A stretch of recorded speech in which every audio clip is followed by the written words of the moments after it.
hoje vou falar dos livros que eu li nessa semana. O livro mais recente que eu li, terminei hoje, é o Sempre Vivemos no Castelo, da Shirley Jackson. Tem uma edição portuguesa desse livro. Eu mencionei esse livro no meu vídeo das leituras da semana número 6, no qual eu falei de um outro livro da autora, o Hansaman. E aí eu gostei muito do Hansaman.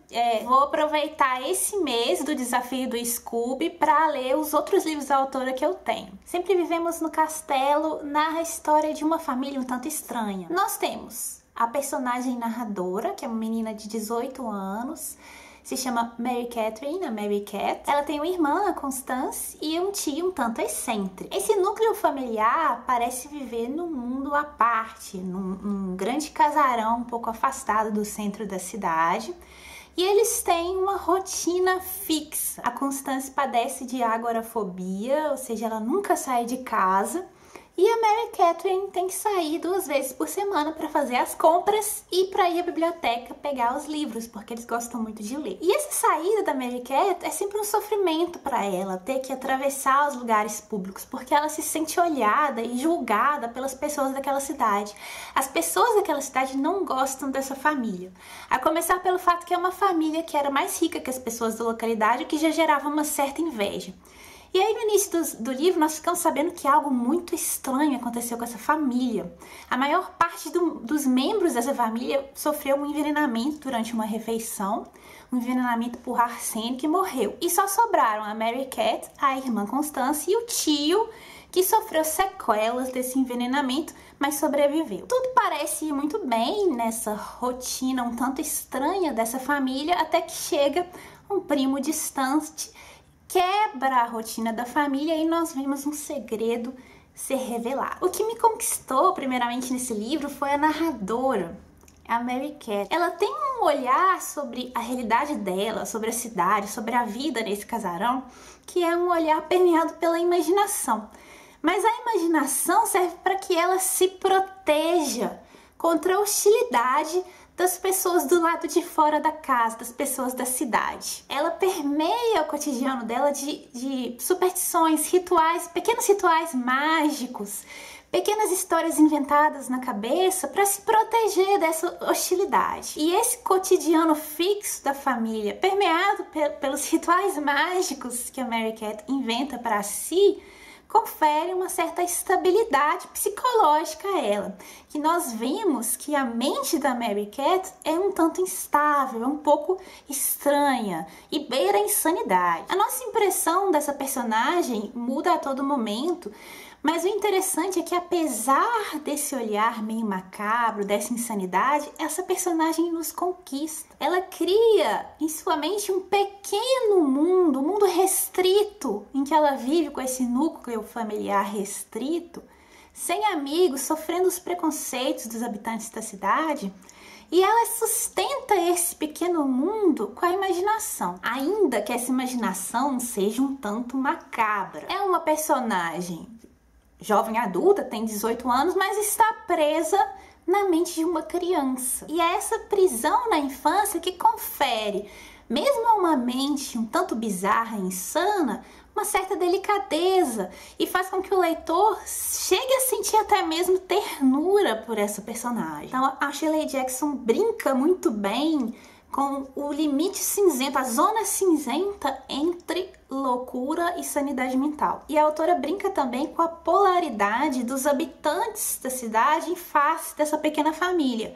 Porque ao mesmo tempo em que essa família é demonizada pelo que aconteceu, ela é sacralizada. Tudo que há de ruim e de estranho nessa cidade é imputado a essa pequena família, esse pequeno núcleo familiar. Ao mesmo tempo que os habitantes querem se ver livres dessa família, eles precisam dela como foco ou espelho, ou boi de piranha de tudo de errado que eles veem em si mesmos. E o que eu gostei no livro foi justamente isso, que a Shirley Jackson lançou um olhar cínico sobre o potencial de violência que pode existir por detrás da manutenção da normalidade no cotidiano de uma cidade pequena. Enfim, gostei muito do livro, estou um pouco obcecada por essa autora e vou ler as demais obras dela. No fim de semana passado eu li Azul e Dura, da Beatriz Bracher, que é uma indicação do blog e canal Os Espanadores.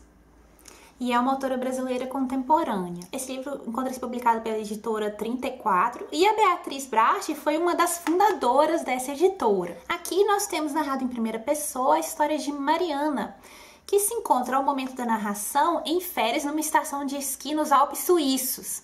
E ela se aproveita desse momento para rever o seu passado e o seu presente. Ela traz consigo para essas férias uma série de anotações e material que ela guarda numa mala azul e numa pasta azul e dura. E nós temos um texto denso e cruel, uma narradora que lança sobre si mesma um olhar sem concessões.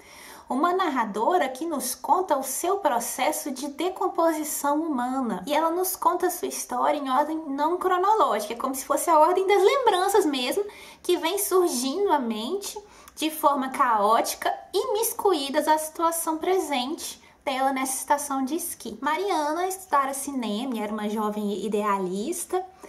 E ela se casou, teve filhos e aos poucos foi se tornando uma dona de casa e ficando deprimida. E no momento que ela nos conta essa história, ela é uma personagem à deriva. E a narração também é uma narração à deriva. Uma personagem, um naufrágio que se agarra aí a essa mala azul e dura, a esses papéis, a essas lembranças. É como se ela desordenasse os papéis, desordenasse os fatos da história dela para poder se reorganizar internamente, para poder se redimir por meio da história que ela conta, por meio da palavra. A narração, da mesma forma como é desorganizada cronologicamente no tempo, também no espaço ela varia entre os Alpes suíços, o presente da personagem, Rio de Janeiro e São Paulo. E a personagem encontra o foco de sua dor num acidente de trânsito em que uma menina morrer. Esse acidente foi causado pela Mariana, pela narradora. E a partir desse acidente, a narradora passa a refletir não só sobre a sua própria decomposição moral,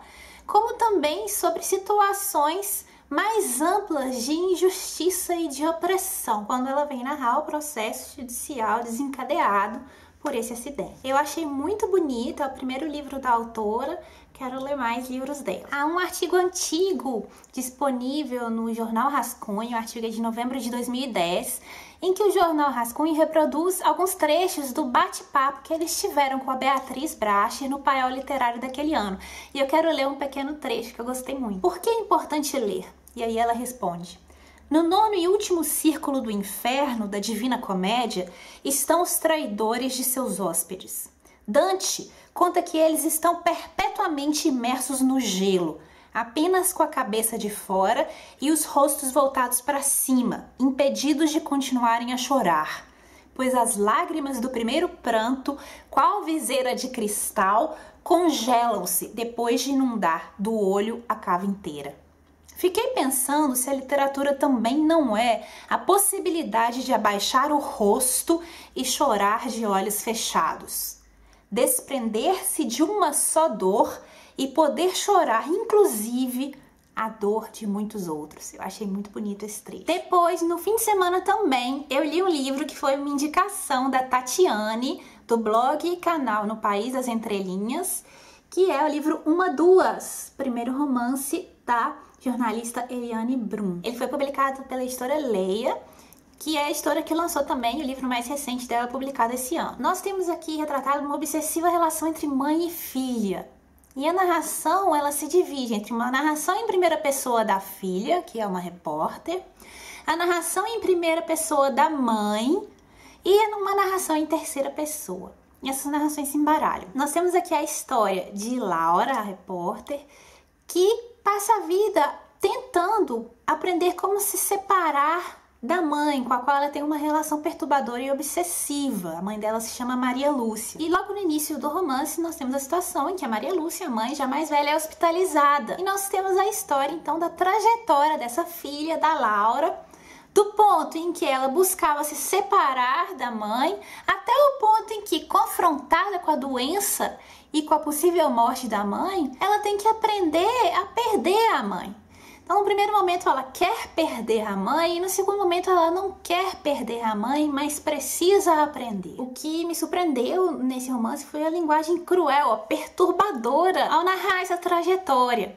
É como se ela quisesse deixar não só os personagens, como também o leitor em carne viva, diante dessa situação pela qual, em maior ou menor medida, todos nós temos que passar, que é a situação da trajetória de largar o colo dos pais, aprender a largar o colo dos pais, até aprender a dar colo aos pais que envelheceram e estão doentes ou estão a morrer. Então essa trajetória de perdas, a perda da condição de filho e a perda do pai. A narrativa é crua, é cruel e causa um mal-estar a todo momento desde o início. Assim como a filha, ao se tornar uma adolescente, torna-se uma estranha para a mãe, nós temos essa mãe que, ao envelhecer, ao se tornar frágil e depender da filha, também se torna estranha para a filha. E é esse o caminho que é narrado pela Eliane Brum de uma forma muito bonita, mas muito crua, muito violenta. Gostei, quero ler outros livros dela. Depois eu li uma coletânea de contos, Como Respirar Debaixo d'Água, da escritora norte-americana Julie Oringer. Eu mostrei esse livro no meu vídeo de livros para o carnaval e ele foi publicado no Brasil pela Companhia das Letras. Nós temos aqui 9 contos relativamente longos, né? Protagonizados por crianças que se tornam adolescentes ou adolescentes que se tornam adultos, jovens em início da idade adulta que se confrontam com processos de envelhecer. Todas as histórias giram em torno de uma forma de crueldade nas relações de crianças entre si, de jovens entre si, de familiares entre si, crueldades e humilhações sofridas por esses personagens. Pequenas humilhações, muitas vezes invisíveis. O título do livro é retirado de uma linha de um dos contos, que é o conto O Peixe Isabel, e na história de uma adolescente que sofreu um acidente juntamente com a namorada do irmão. A namorada dirigia o carro e de repente perdeu o controle, o carro caiu num lago. A namorada afogou, morreu e essa adolescente conseguiu sobreviver. Mas o irmão dela nunca a perdoa por isso, por ter perdido a namorada. Ele a culpa por essa morte. E ela mesma sente a culpa dos sobreviventes. Será que eu deveria ter feito alguma coisa? E para que essa menina possa vencer esse trauma do acidente e o irmão possa perdoá-la, os pais arrumam para os dois um curso de mergulho. E a personagem fala que ela tem que aprender a respirar debaixo d'água nesse curso. Mas os personagens de todos os contos desse livro são personagens que de uma forma ou de outra respiram debaixo d'água, ou seja, precisam arrumar uma forma de respirar numa situação de pressão interna ou externa. Então, os contos giram em torno de morte de um parente próximo, doença, câncer, perda da inocência, drogas e descoberta da sexualidade. Mas a autora aborda esse tema sem sensacionalismo ou sem dirigir aos personagens um olhar de pena. Não, ela dirige aos personagens um olhar limpo, um olhar transparente e seco. O que eu mais gosto no livro, primeiro, é a cadência de todos os contos, a forma como essa pressão que os personagens sofrem dos coleguinhas, dos familiares, de si mesmos, se desvela ao longo da trama. E gosto também dos desfechos. Eu acho que ela constrói desfechos muito simples e muito bonitos para os conflitos que ela retrata, que a autora retrata nesse livro. Depois eu li uma coletânea de contos da Shirley Jackson, A Loteria e Outros Contos.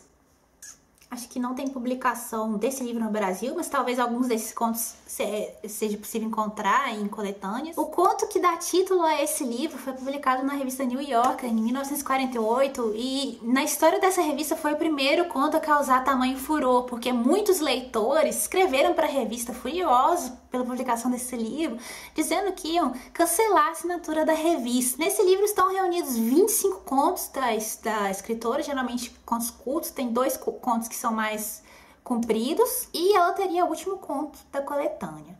E narra a história de uma cidade pequena.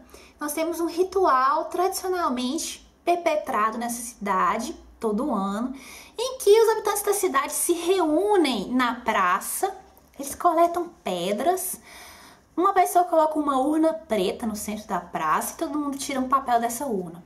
E aí nós vamos descobrir em que consiste esse ritual, que é um ritual brutal, que a Shirley Jackson transporta para o mundo contemporâneo a ela, para ilustrar uma situação em que uma violência cruel e brutal é perpetrada sem que as pessoas percebam, apenas por hábito, por tradição, porque elas seguem um hábito de forma inconsciente, sem se questionarem sobre ele. Todos os contos são permeados por essa ideia de que formas de violência são perpetradas casualmente por pessoas normais. Humano e inumano, humano e desumano se misturam.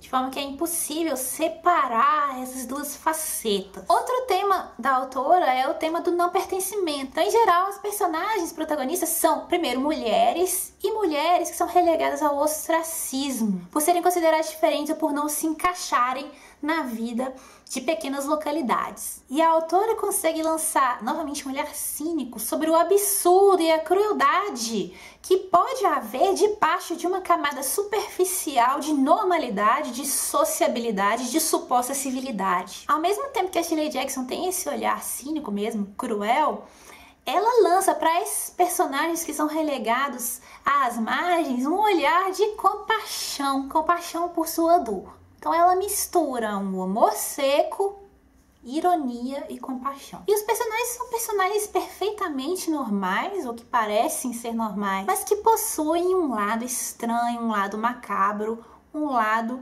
que beira a loucura mesmo. Então a Shirley Jackson desvela a insanidade que pode haver em pequenos rituais diários aos quais ninguém presta atenção. Outra coisa que eu gosto dos contos dela é que eles todos, mesmo os que retratam uma vida supostamente normal, têm uma atmosfera estranha e geram um certo desconforto.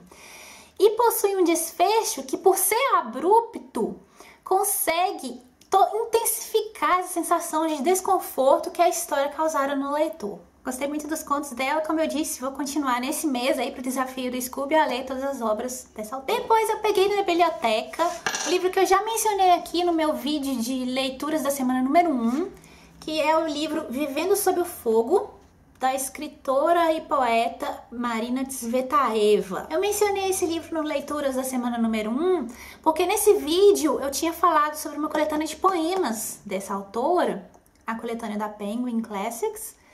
E aí, no Brasil, há também uma coletânea de poemas da Marina Tsvetaeva, publicada pela Martins Fontes, se chama Indícios Flutuantes. E esse livro, Vivendo Sob o Fogo, que é uma coletânea de trechos de diário, trechos de cartas, anotações, escritos íntimos da Marina Tsvetaeva, também se encontra publicado no Brasil pela Martins Fontes. E os textos foram organizados pelo Todorov. Então peguei na biblioteca e quero ler. O que eu vou ler esse fim de semana? Tenho 3 opções. Ou eu vou ler um livro que vai ser publicado esse ano pela editora Leia, com o nome A Terra Inteira e o Céu Infinito, que é o livro da Ruth Ozeki, foi finalista do Man Booker Prize no ano passado, e pelo que eu li da sinopse, narra a história de uma menina japonesa, Nao, que sofre bullying dos colegas e decide se suicidar, mas antes disso ela escreve no seu diário a história da sua avó. E aí, do outro lado do Pacífico, uma escritora, Ruth, a própria autora do livro se coloca como personagem dele. Essa escritora encontra esse diário. E aí, pelo que parece, é abordada essa relação entre leitor e escritor, em que a escritora Ruth é leitora desse diário. Ou então eu vou ler Uma Árvore Cresce no Brooklyn, da Barry Smith, que é um livro considerado clássico do século XX, escrito em 1943, acho que não tem publicação no Brasil, mas tem uma edição em espanhol desse livro. E é a história da educação sentimental, do amadurecimento de uma personagem no início do século XX. Ou então eu vou ler um livro que foi publicado pela editora Record, Estranha Presença, da Sarah Waters, que é um livro de suspense, que eu vou ler talvez para o desafio do Scooby esse mês. Pelo que eu li da sinopse, trata-se da história de uma família aristocrata falida depois da Segunda Guerra, que vive numa casa antiga e arruinada e é assombrada por uma espécie de mal interno. É tudo que eu sei desse livro. Quanto à leitura compartilhada do livro A Náusea, a Eduarda Sampaio abriu um tópico lá no fórum Entre Pontos e Vírgulas para todos que estão participando das leituras compartilhadas desse livro discutirem lá a leitura. Então eu vou colocar o link aqui. Bom, resenhas que eu li, vídeo resenhas às quais eu assisti essa semana, que me fizeram aumentar minha lista de livros por ler, que eu gostaria de citar aqui. Primeiro, a vídeo resenha da Tatiane, do blog e canal No País das Entrelinhas, sobre o livro A Falta, da Lúcia Castelo Branco. Achei muito, muito bonita essa resenha da Tatiane. E quem sabe se eu achar esse livro em versão eletrônica, eu leio em 2014. Uma vídeo resenha da Cíntia Daflon sobre a Divina Comédia. Uma vídeo resenha da Claire Scorzi sobre o livro A Princesa de Cleves. Vou correr atrás desse livro, que eu quero ler ainda nesse ano de Ler as Mulheres. E também uma série de vídeos da Claire sobre livros da Agatha Christie. Eu vou ver se eu leio pelo menos um livro da Agatha Christie nesse mês pro desafio do Scooby, né? Uma vídeo resenha da Nayara, do Dignidade Não Cabe Aqui, sobre o livro A Maldição de Dom Marot, outro livro que eu vou correr atrás, quem sabe, para ler nesse mês pro desafio do Scooby. Uma resenha do blog, que tem canal também, Cabeceira de Bolso, da Giovana, sobre o livro Vida Querida, da Alice Munro. Uma resenha do blog Água Marinha, intitulada O Etéreo em A Última Névoa, sobre esse livro da Maria Luísa Bombal. Uma resenha do blog, que tem canal também, Livro e Café, sobre o livro O Amante, da Marguerite Duras. Queria indicar 3 novos canais. O canal Incriativos, o canal Biblioconto e o canal Subindo no Telhado. Vou colocar os links aqui. E por fim, eu queria indicar um Tumblr novo, intitulado As Leitoras Comuns, vou colocar o link aqui, em que as autoras reúnem as resenhas que elas leram na semana, as videoresenhas às quais elas assistiram, os textos que elas gostam, e colocam lá para quem quiser acompanhar. Bom, é isso. Ao final do vídeo eu vou ler o poema Profundamente, do Manuel Bandeira, a pedido da Cláudia Leister, e eu estou lendo a cada vídeo, na ordem dos pedidos, os poemas que vocês me sugerem. E gostaria de saber o que vocês vão ler nesse fim de semana. É isso, gente. Espero que vocês tenham gostado das leituras e até mais. Tchau!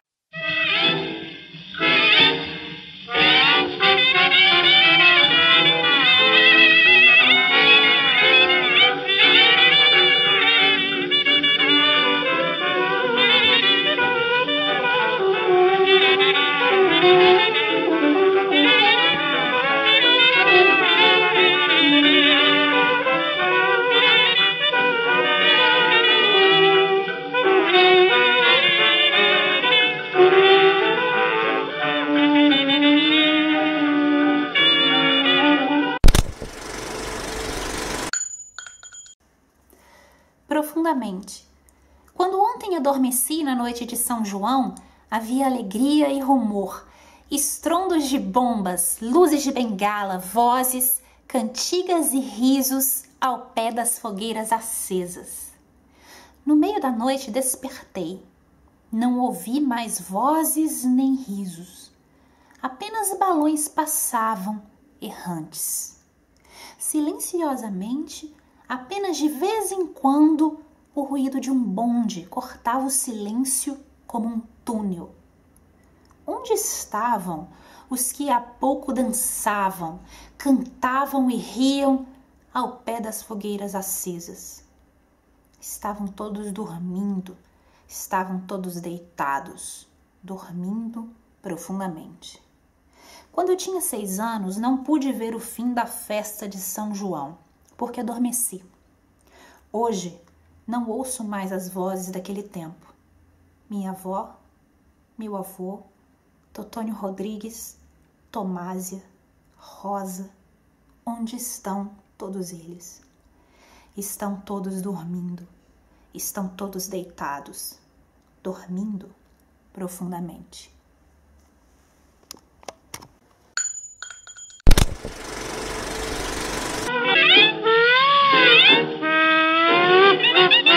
Thank you.